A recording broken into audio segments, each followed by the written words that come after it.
The first thing that broke was the sound on the baby monitor. It wasn't a slow fade into static. One moment, I was listening to the soft, rhythmic shush-shush of 7-month-old Sam's breathing, a sound as familiar and comforting as my own heartbeat. The next, it was replaced by a different sound altogether, a wet, gurgling rasp, like someone trying to breathe through a throat full of mud. My own breath hitched. I sat bolt upright in bed, the book I'd been reading tumbling to the floor. The digital display on the parent unit glowed a serene 2:17 a.m. "Sam," I whispered into the silence of our bedroom. My husband, Ben, slept on beside me, a solid, unmoving mountain of a man, dead to the world after a 14-hour shift. I reached out and shook his shoulder, my fingers trembling. Ben, wake up. Something's wrong with the monitor." He grunted, swatting my hand away in his sleep. "It's just static, Mia. Go back to sleep." But it wasn't static. I pressed the plastic receiver to my ear. The gurgling was clearer now, a horrible liquid sound. And then a new sound layered over it, a low rhythmic thump. Thump, thump, like a fist, softly pounding against the wooden bars of Sam's crib. My blood turned to ice water. I was out of bed in an instant, my feet barely touching the cold hardwood floor as I flew out of the bedroom and into the hall. The nightlight cast long dancing shadows, but I didn't care. My entire world had narrowed to the door at the end of the hallway, the one with the painted, smiling giraffe. I pushed it open. The room was dark, lit only by the faint glow of a star and moon projector. Sam was in his crib on his back. His little chest was moving, but the breaths were labored, each one punctuated by that awful wet gurgle. And his tiny right hand was thumping against the crib bar. Thump, thump, thump, Sam. I rushed to his side, my hands fluttering over him, unsure where to touch. He felt cold, clammy. His eyes were open, but they weren't looking at me. They were fixed on the ceiling, wide and unblinking. I scooped him up, his small body unnaturally heavy and limp in my arms. The gurgling sound was coming from him. It was in him. "Ben," I screamed, my voice shredding the quiet of the house. "Call an ambulance." The next 48 hours were a blur of sterile white walls, the sharp tang of antiseptic, and the relentless, sympathetic voices of doctors who didn't have any answers. They ran every test they could think of. Blood panels, spinal taps, MRIs. The results were all the same. Sam was, by all measurable standards, perfectly healthy. There was no physical obstruction in his throat, no infection, no neurological anomaly to explain the breathing or the strange, vacant stare. The gurgling had stopped by the time we reached the ER, replaced by a silent, listless lethargy. He wouldn't nurse. He wouldn't smile. He just was. We were sent home with a diagnosis of a possible transient viral infection affecting the larynx and instructions to use a cool mist humidifier. The first night back, I sat in the rocking chair in Sam's room, holding him against my chest. He was asleep, his breathing quiet, but still somehow wrong. It was too even, too controlled.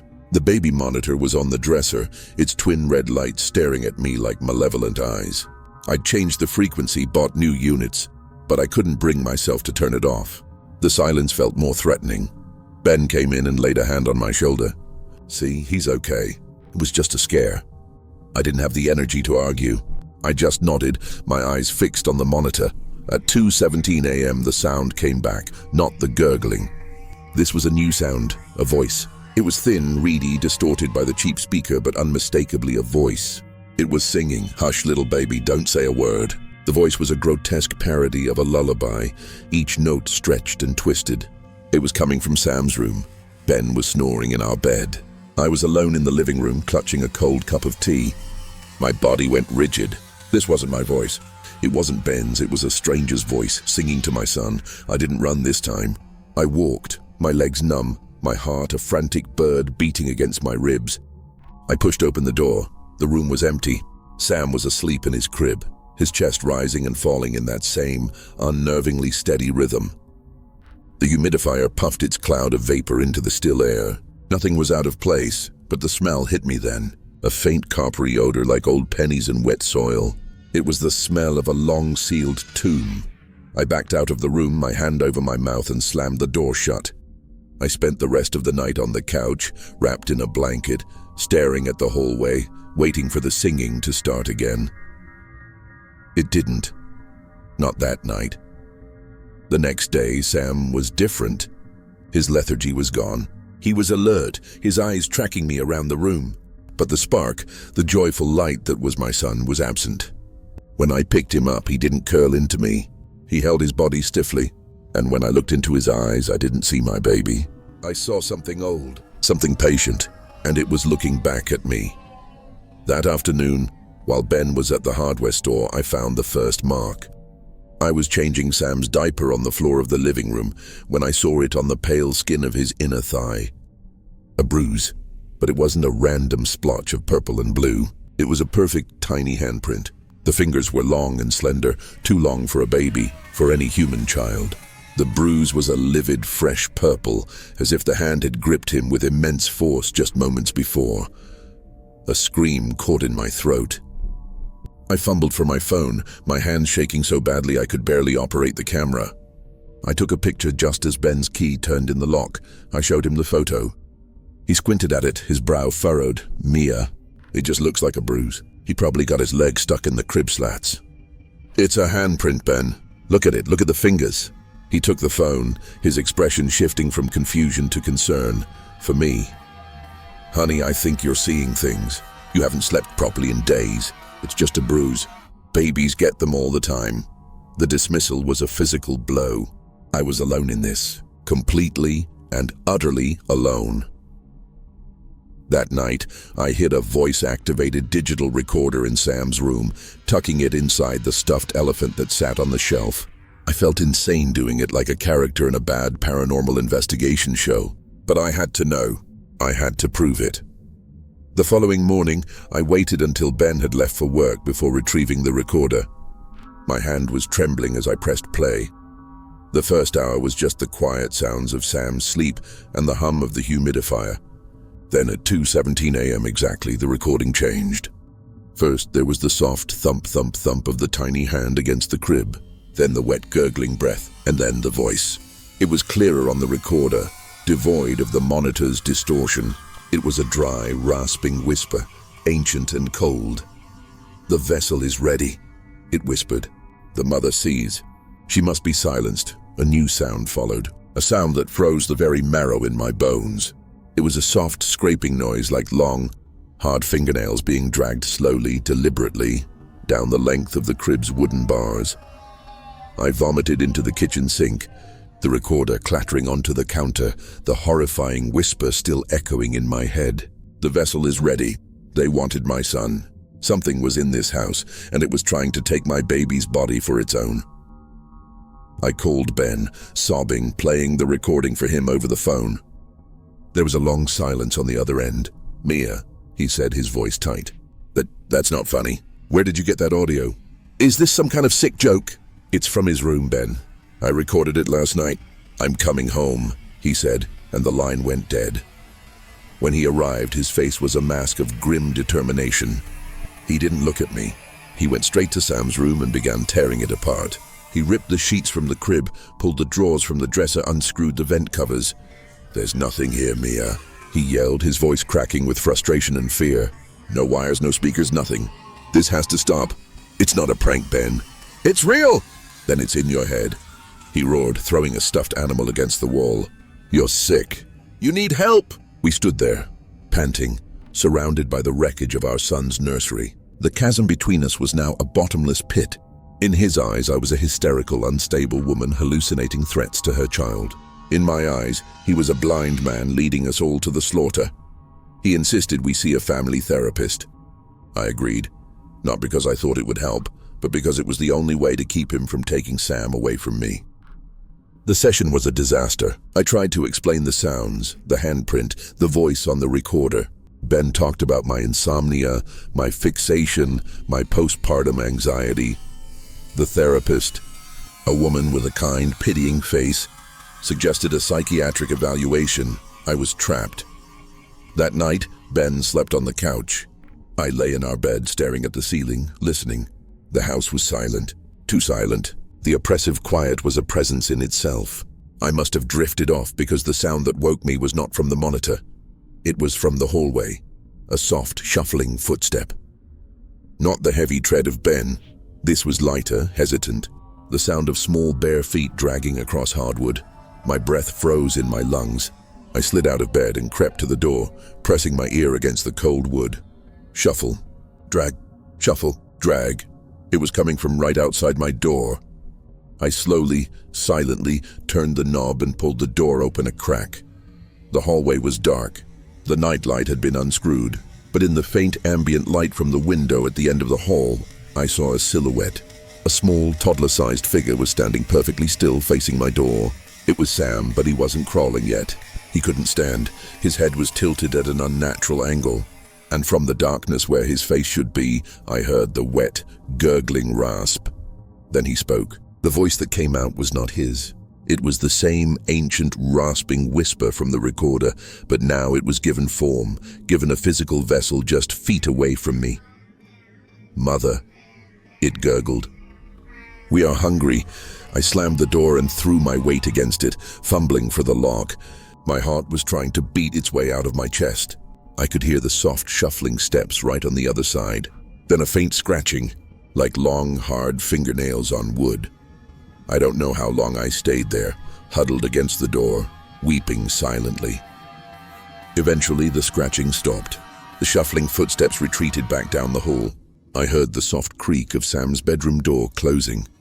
I spent the rest of the night curled in a ball on the floor, too terrified to move. When the sun finally rose, painting the room in a cruel, cheerful light, I heard Ben moving around in the kitchen. I unlocked my door and stumbled out. Sam was in his high chair. Ben was trying to feed him oatmeal. Our son looked normal. He was gumming the spoon, his eyes droopy with sleep. "Rough night?" Ben asked, his tone cold and distant. I couldn't speak. I just stared at Sam. Had I dreamed it? A sleep paralysis hallucination born of terror and exhaustion. The line between reality and nightmare had been utterly erased. I walked over to the high chair. Sam looked up at me. For a second I saw my baby. I saw the sweet, curious boy I loved, and then it was gone, replaced by that ancient, knowing gaze. His lips, smeared with oatmeal, curled into the faintest, most chilling smile. I knew then that I had lost. The thing was too strong. It had already rooted itself deep inside him. Ben would never believe me. The world would never believe me. I was the crazy mother, and my son was a monster wearing my son's skin. A final, desperate plan formed in my mind. If I couldn't save him, I could at least prove what he was. To Ben, to myself. That evening I was docile. I agreed with Ben that I was under too much stress. I apologized for my behavior. I told him I would call the psychiatrist in the morning. The relief on his face was a knife in my heart. He believed the nightmare was over. While he gave Sam a bath, I went into the garage. I found what I was looking for in Ben's toolbox, a heavy-duty roll of silver duct tape. I hid it under my sweater. We put Sam to bed at 8. I read him Goodnight Moon, my voice steady, even as my soul was screaming. He watched me the entire time, that faint, cold smile still playing on his lips. He knew I was broken.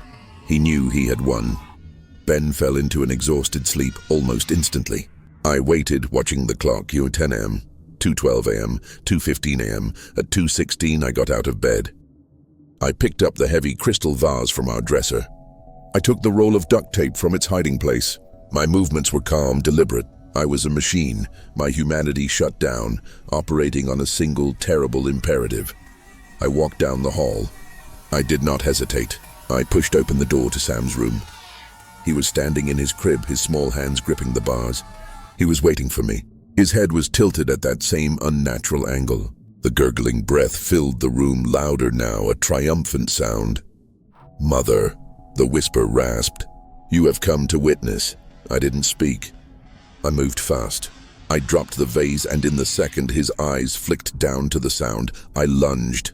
I grabbed his small, sturdy wrist and yanked his arm through the crib bars. He was surprisingly strong, but I had the element of surprise and the frantic strength of a cornered animal. The gurgling stopped. The ancient eyes widened in shock, then fury. A snarl, low and feral, erupted from his throat. I wrapped the duct tape around his wrist, again and again, binding his arm tightly to the wooden bar. He thrashed, his other hand clawing at my face, his nails sharp as talons. I ignored the stinging pain and the warm trickle of blood down my cheek. I grabbed his other arm and forced it through the bars, taping it just as securely. He was shrieking now, a horrible, high-pitched sound that was neither human nor animal. It was the sound of a furious, trapped thing. His body bucked and writhed against the restraints. I stepped back, panting, my body trembling with adrenaline and revulsion. I picked up the vase from the floor. "Mia, what in God's name are you doing?" Ben was in the doorway, his face a grotesque mask of horror and disbelief. He'd heard the screams. "It's not Sam, Ben." I screamed, my voice raw. "Look at him. Just look." Ben's eyes darted from my bleeding face to our son, trussed up and snarling like a rabid animal in his crib. The reality of the scene was too violent, too undeniable to dismiss as hysteria. The thing in the crib stopped thrashing. It went still. Its head lolled forward, and when it looked up at Ben, the ancient fury was gone. In its place was the perfect, terrified imitation of a helpless baby. It let out a pitiful, trembling wail. A single perfect tear rolled down its cheek. "Dada," it whimpered in Sam's voice. It was the masterstroke. The final, cruelest trick. Ben's face collapsed. The last vestiges of doubt were incinerated by a father's protective rage. He didn't see a monster. He saw his wife, a deranged woman, torturing their bound and helpless child. "You bitch!" he roared and charged at me. He shoved me aside with terrifying force. I slammed into the wall, the world exploding into stars. I slid to the floor, the crystal vase rolling from my numb fingers. I watched, helpless, as he frantically began tearing at the duct tape, his hands shaking. "It's okay, Sammy, Daddy's here." "Daddy's here." The thing in the crib looked at me over Ben's shoulder. As Ben worked to free its second arm, its face changed again. The pathetic fear melted away, replaced by that cold, ancient smile. Its eyes, dark and bottomless, locked with mine. Its freed hand came up and gently, almost lovingly, rested on the back of Ben's head. Ben froze. His frantic movement ceased. A small, confused sound escaped his lips. The thing leaned forward, its mouth close to Ben's ear. The wet, gurgling whisper was for him alone, but I saw its lips move. I saw the words form. "Thank you, Father." Ben's body went rigid. A tremor ran through him. Then slowly he stood up. He turned to face me. His eyes were the same. The warm, loving brown I had fallen in love with was gone. In its place was the same patient, ancient void that now lived in my son. He looked down at me, crumpled on the floor, and his lips curled into the same faint, chilling smile. "The vessel is ready," Ben said, his voice a hollow echo of the thing that now wore him. "And the family is whole." He turned, picked up the now silent, smiling thing that had been our son, and cradled it in his arms. Together they looked down at me, two monsters wearing the faces of the two people I loved most in the world. The thing that was Ben took a step towards me. Now, it rasped, "For the mother."